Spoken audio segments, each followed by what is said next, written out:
let's go. Get on the buses, please. It was a terrifying night. Oh, you can feel the heat. Holy sh! Unlike anything Fort McMurray had ever seen. This is devastating. It's such a loss. It's never come this close. In the end, 2,400 structures were leveled.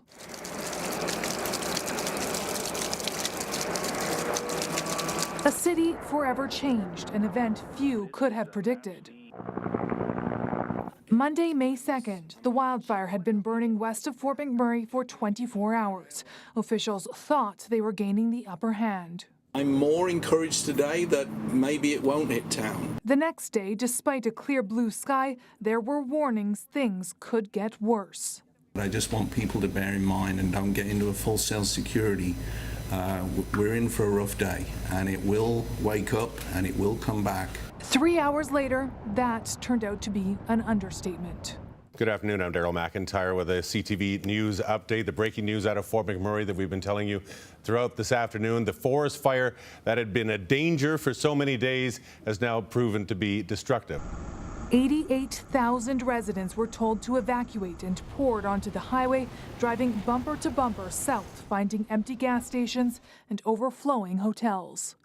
I'm running on fumes of gas. No single any drop in the tank. Others were forced to join a slow crawl north to packed oil camps. You can notice the strain on a few people, and there's definitely some people here who have lost everything. The morning after the evacuation, with fire still burning, the loss was revealed. We're in the community of Beacon Hill, and you can see behind me there is almost nothing left. We had been hearing from fire officials that 80% of homes were lost in this community. We have yet to come across the 20% that has not been lost. At that point, Fort McMurray was still in danger. To date, the fire has resisted all suppression efforts. We don't want that to happen. Obviously, we're working towards that, preventing that, but it is a possibility that we may lose a large portion of the town, yes. Despite the size and ferocity of the fire, there were no deaths directly related to it, though 15-year-old Emily Ryan and her cousin were killed in a crash near Lac La Biche while evacuating. Today, Mother's Day, all of us in Alberta are thinking of you who have suffered these losses. Lac La Biche, Edmonton, and many other jurisdictions opened their doors, taking in thousands of evacuees. You need a jacket, it looks like. You need that. When we see these guys helping us and they're giving us water and a place to live for, so this makes us a little bit, comfortable. Prepaid Visa cards were handed out to every person, cities, the province, and country stepping up to donate food, clothing, and the largest monetary donation Red Cross Canada has ever seen. People are just giving the shirt off their backs, and it's very heartwarming to see. 3 days after the evacuation, with flames moving into Saskatchewan and away from the city, those who evacuated north were allowed to leave.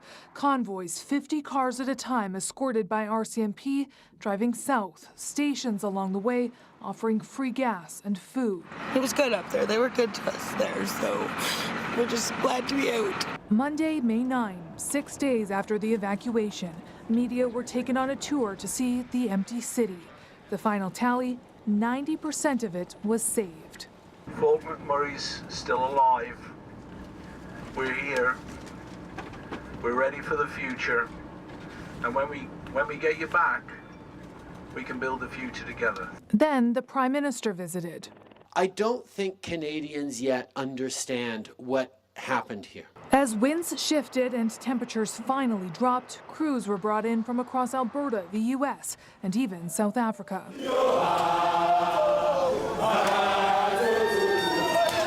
Air quality and safety concerns meant residents couldn't return until a full month after the fire. When they did, they were greeted with this.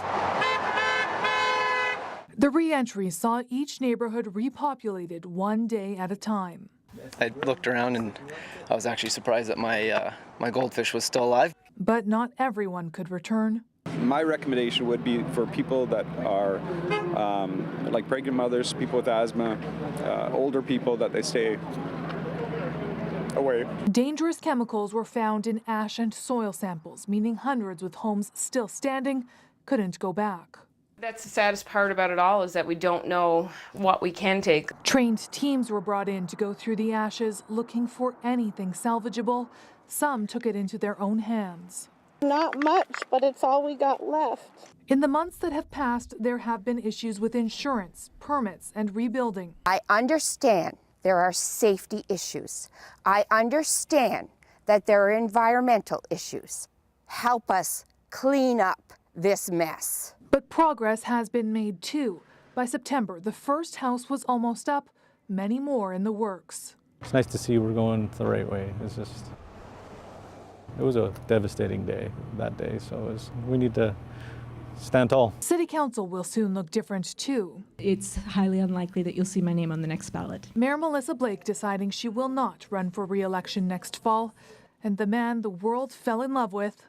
Hey everybody, just want to let you know we're working hard here. This is just an incredible effort. Fire Chief Darby Allen will retire in February to move out west. There's no question in my mind that the people here will always have a very special place in my heart. With so much change still to come and the cause of the fire still not announced, the story of the Fort McMurray wildfire is far from over.